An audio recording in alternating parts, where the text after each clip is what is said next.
Kadang-kadang ya urusan yang kelihatannya simpel, kayak jual beli tanah, ternyata di baliknya ada cerita yang, wah, rumit banget.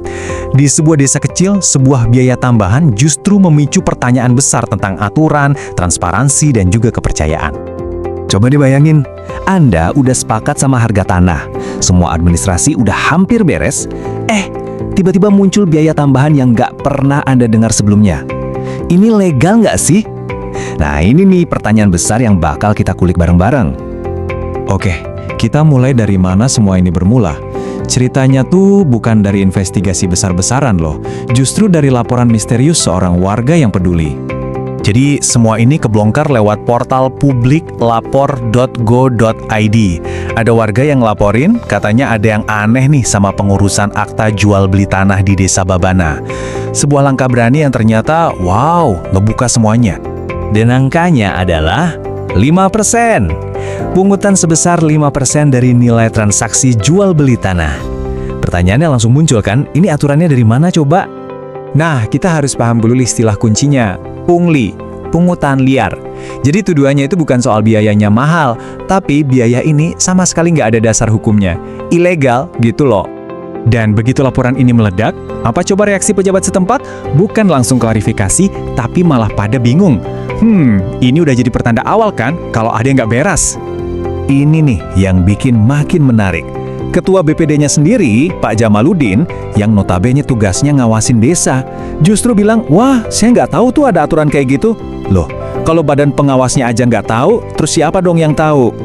Karena makin nggak jelas, kasus ini nggak mandek di level desa. Sekarang udah naik ke Ombudsman, lembaga negara yang emang tugasnya ngawasin pelayanan publik. Ini nunjukin kalau dugaannya ini benar-benar serius. Ternyata, untuk ngerti kenapa para pejabat ini pada bingung, kita harus time travel sedikit ke masa lalu. Soalnya, kejadian aneh kayak gini bukan yang pertama kali loh di Desa Babana. Coba kita lihat timeline-nya. Di tahun 2018, pernah ada loh upaya buat narik pungutan yang lebih gede lagi, 10%. Tapi nggak lama kemudian pengumuman itu dicabut. Alasannya? Sama persis sama yang sekarang, nggak ada dasar hukumnya.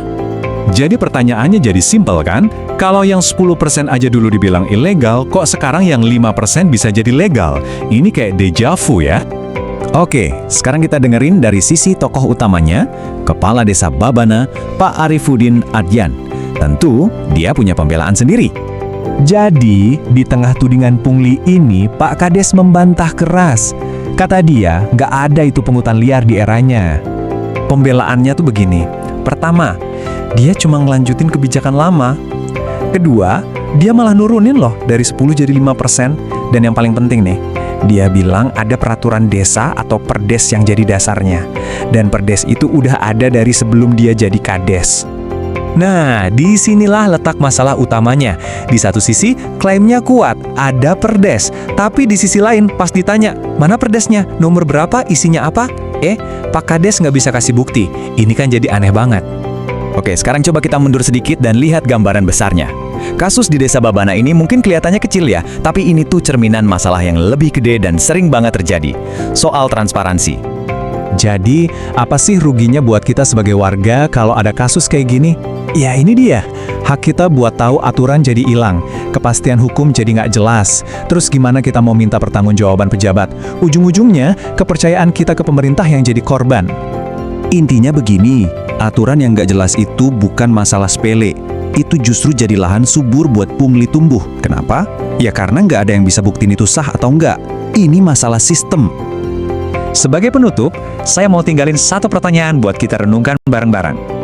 Kalau transparansi itu ibarat pondasi kepercayaan, gimana jadinya kalau cetak biru atau blueprint dari pondasi itu hilang entah kemana?